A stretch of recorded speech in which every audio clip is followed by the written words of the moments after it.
Bab kebiasaan 2 merujuk pada tujuan akhir sebab berpusat pada prinsip dalam bukunya The 7 Habits of Highly Effective People. Stephen Covey menjelaskan bahwa banyak orang secara tidak sadar menjadikan berbagai hal sebagai pusat hidup mereka, seperti pasangan, keluarga, pekerjaan, uang, kesenangan, bahkan musuh. Namun, Covey menekankan bahwa pusat-pusat ini bersifat tidak stabil dan cenderung membuat kita reaktif terhadap perubahan lingkungan. Kita masing-masing memiliki pusat, walaupun kita biasanya tidak mengenalinya demikian. Kita juga tidak mengenali semua pengaruh yang tercakup dari pusat itu pada setiap aspek kehidupan kita. Mari kita periksa secara singkat beberapa pusat atau paradigma inti yang secara khas dimiliki orang yang mempengaruhi keempat dimensi dasar tersebut dan akhirnya seluruh kehidupannya. Berpusat pada pasangan. Perkawinan dapat menjadi hubungan manusia yang paling memuaskan, paling langgeng, dan menghasilkan pertumbuhan. Jadi tampak wajar dan tepat untuk berpusat pada suami atau istri. Akan tetapi, pengalaman menyampaikan kisah yang berbeda karena banyak perkawinan yang bermasalah. Jika rasa keberartian emosional kita berasal dari perkawinan, maka kita menjadi sangat bergantung pada hubungan tersebut. Kita menjadi rentan terhadap suasana hati dan perasaan, perilaku dan perlakuan pasangan kita. Jadi hanya ada rasa aman semu dalam hubungan yang demikian pada saat semua tampaknya berjalan dengan baik. Pedoman didasari pada emosi sesaat saja, kebijaksanaan dan daya hilang dalam interaksi negatif dari kontra ketergantungan. Berpusat pada keluarga. Satu pusat lain yang lazim adalah keluarga. Ini juga mungkin terlihat wajar dan tepat. Keluarga memberi peluang yang besar untuk hubungan yang dalam, untuk kasih, untuk kebersamaan, dan untuk banyak hal yang membuat hidup berharga. Orang tua yang berpusat kepada keluarga tidak mempunyai kebebasan emosional. Jika mereka mendapatkan rasa aman mereka sendiri dari keluarga, kebutuhan mereka untuk populer di mata anak-anak mungkin akan mengesampingkan pentingnya investasi jangka panjang dalam pertumbuhan dan perkembangan anak-anak mereka. Perilaku apapun yang mereka anggap tidak semestinya membuat rasa aman mereka terancam. Mereka menjadi marah, dituntun oleh emosi sesaat, bereaksi secara spontan terhadap kekhawatiran langsung. Mereka cenderung mencintai anak mereka secara bersyarat, yang membuat mereka bergantung secara emosional. Berpusat pada uang. Satu lagi pusat yang logis dan sangat lazim bagi kehidupan adalah menghasilkan uang. Kadang ada alasan yang kelihatannya mulia yang diberikan untuk menghasilkan uang, seperti keinginan untuk mengurus keluarga. Dan hal ini memang penting. Tetapi terfokus pada menghasilkan uang sebagai pusat akan menimbulkan kehancurannya sendiri.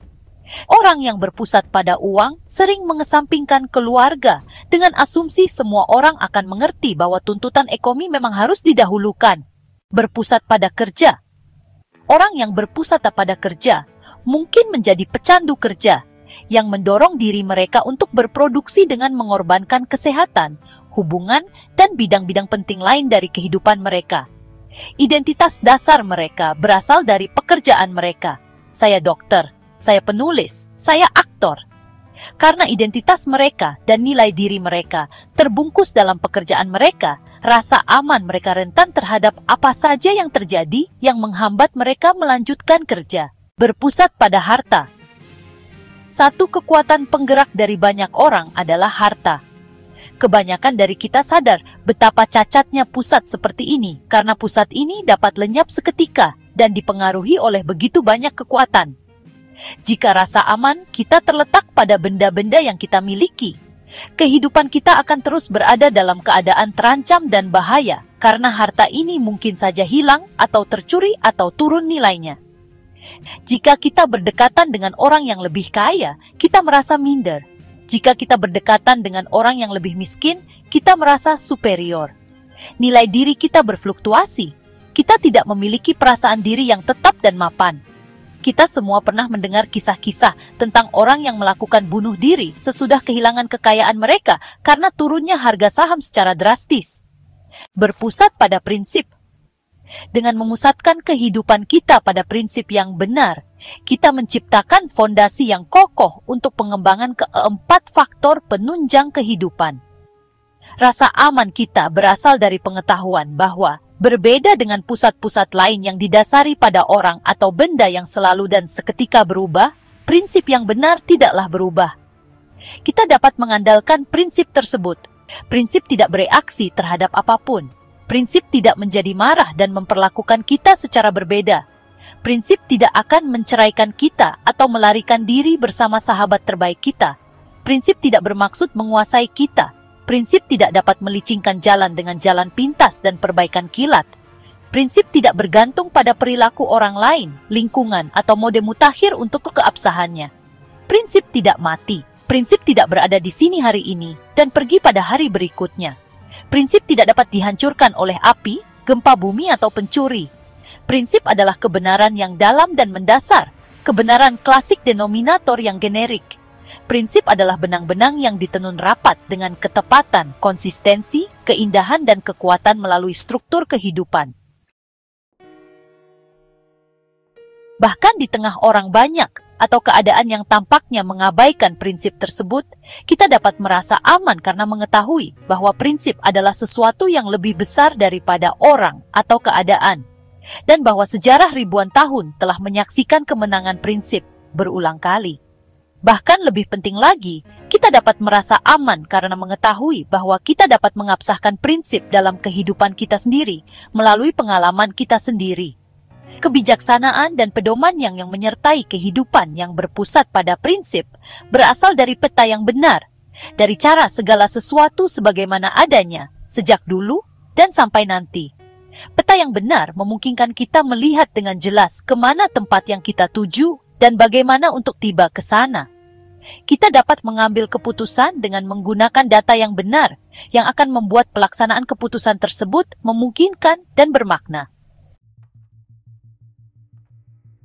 Daya pribadi yang datang dari kehidupan yang berpusat pada prinsip adalah daya dari individu yang sadar diri, banyak pengetahuannya, individu yang proaktif dan tidak dibatasi oleh sikap, perilaku, dan tindakan orang lain, atau oleh keadaan dan pengaruh lingkungan yang seringkali membatasi orang lain.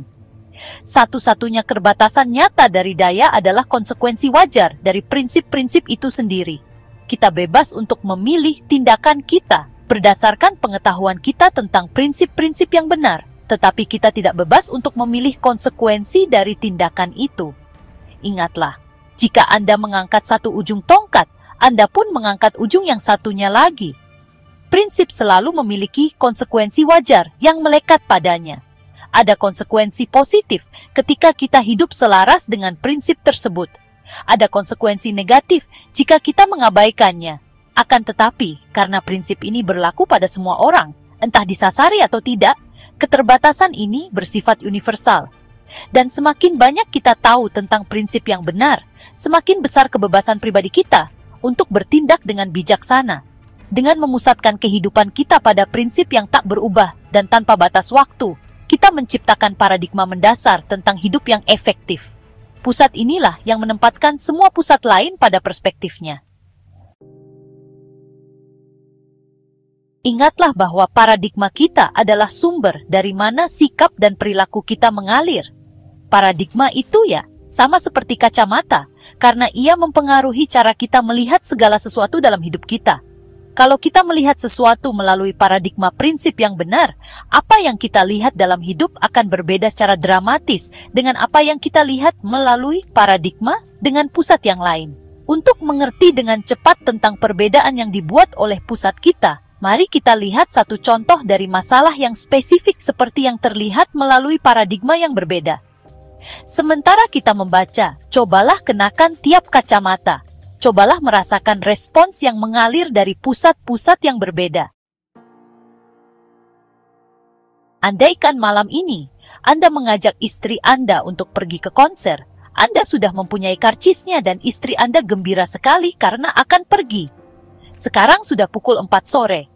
Tiba-tiba, bos Anda memanggil Anda ke kantornya dan mengatakan ia memerlukan bantuan Anda sepanjang malam ini untuk menyiapkan sebuah rapat penting pukul 9 besok pagi. Seandainya Anda memandang melalui kacamata yang berpusat pada pasangan atau keluarga, kepedulian Anda yang utama adalah istri Anda. Anda mungkin akan mengatakan kepada bos Anda bahwa Anda tidak dapat tinggal di kantor karena Anda mengajak istri Anda ke konser agar dapat menyenangkan hatinya. Anda mungkin akan merasa bahwa Anda harus tinggal di kantor untuk melindungi pekerjaan Anda, tetapi Anda akan melakukannya dengan omelan, cemas akan respons istri Anda, berusaha membenarkan keputusan Anda dan melindungi diri dari kekecewaan atau kemarahan istri Anda. Jika Anda memandang melalui lensa yang berpusat pada uang, pikiran utama Anda akan tertuju pada uang lembur yang akan Anda peroleh atau pengaruh yang dihasilkan oleh kerja lembur pada kemungkinan kenaikan gaji Anda. Anda mungkin akan menelepon istri Anda dan mengatakan kepadanya bahwa Anda harus lembur dengan asumsi ia akan mengerti bahwa tuntutan ekonomi harus didahulukan. Jika Anda berpusat pada kerja, Anda mungkin berpikir tentang peluang. Anda dapat belajar lebih banyak tentang pekerjaan tersebut.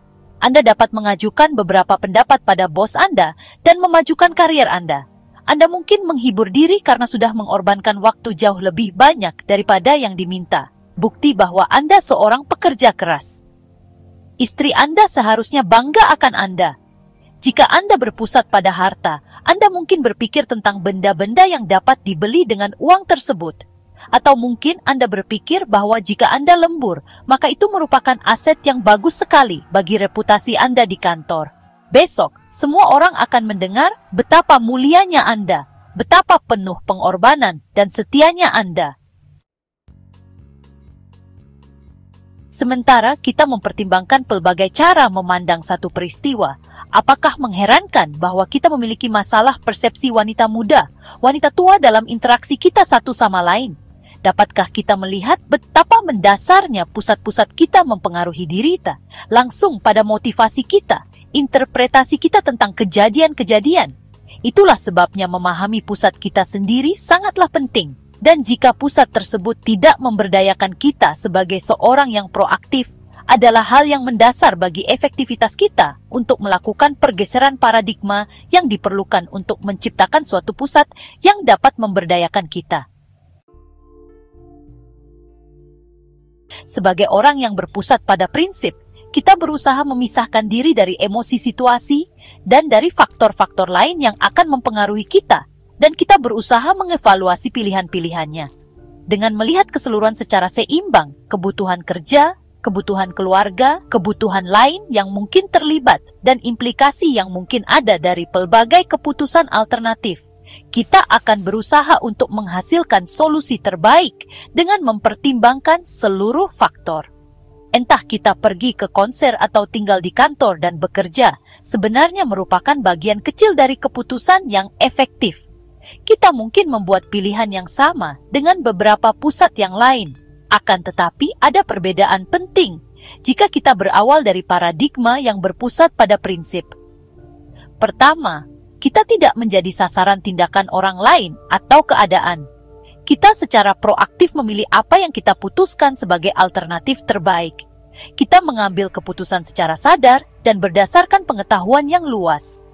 Kedua, kita tahu keputusan kita paling efektif karena didasarkan pada prinsip-prinsip dengan hasil jangka panjang yang dapat diramalkan. Ketiga, apa yang kita pilih memang menyokong nilai-nilai tertinggi kita dalam hidup. Bekerja lembur agar mengungguli seseorang di kantor merupakan satu malam yang sepenuhnya berbeda dengan bekerja lembur karena kita menghargai efektivitas bos kita dan kita dengan tulus ingin menyokong kesejahteraan perusahaan. Pengalaman yang kita peroleh selama menjalankan keputusan kita selalu mengisi kualitas dan makna konteks hidup kita secara keseluruhan. Keempat, kita dapat berkomunikasi dengan istri dan bos kita dalam jaringan yang kuat yang kita ciptakan dalam hubungan yang saling tergantung. Karena kita mandiri, kita dapat saling tergantung secara efektif. Kita mungkin memutuskan untuk mendelegasikan apa yang dapat didelegasikan dan masuk lebih awal esok paginya untuk mengerjakan sisanya. Akhirnya, kita akan merasa senang dengan keputusan kita. Apapun yang kita pilih untuk dikerjakan, kita dapat memfokuskan diri dan menikmatinya. Sebagai orang yang berpusat pada prinsip, kita melihat segalanya secara berbeda. Karena kita melihat segalanya secara berbeda, kita berpikir dengan cara berbeda, dan kita bertindak dengan cara yang berbeda pula. Karena kita mempunyai tingkatan yang tinggi dari rasa aman, pedoman, kebijaksanaan, dan daya yang mengalir dari sebuah inti yang kokoh dan tak berubah, kita memiliki fondasi kehidupan yang sangat proaktif dan efektif. Jadi, bab kebiasaan 2 merujuk pada tujuan akhir, subbab berpusat pada prinsip. Dalam buku The 7 Habits of Highly Effective People, karya Stephen Covey, menekankan bahwa memilih pusat yang benar dalam hidup, yaitu prinsip yang tak tergoyahkan.